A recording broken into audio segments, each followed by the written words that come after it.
This video series goes along with the photography business assignment on digitalartteacher.com.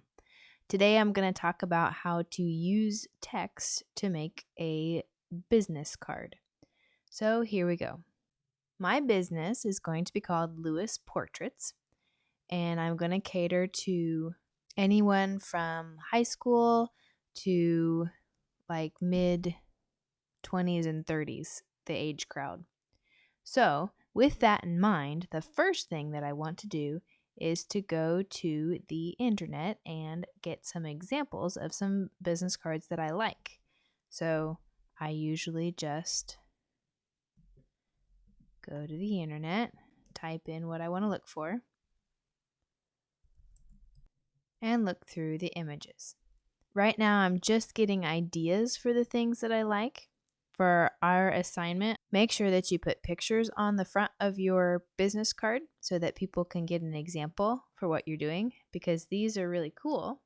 However, it's better to have something visual for someone to look at so they can get an example of your work. So if I like this kind of stylized, I just want to save it into my downloads, and then I've got it. Just gathering some ideas for some different things I like. And if you notice, there's a lot of different kinds of business cards.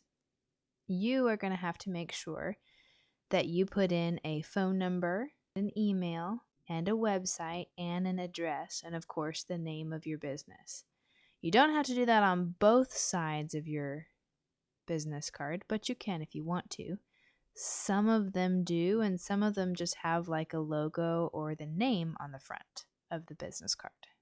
One thing I want you to make sure that you do is make sure that your pictures are on the front of your card and or the back of your card. Don't get any stock images or anything like that. And once you have 5 to 10 of those in your downloads, you can probably be finished and start with the next part of the project.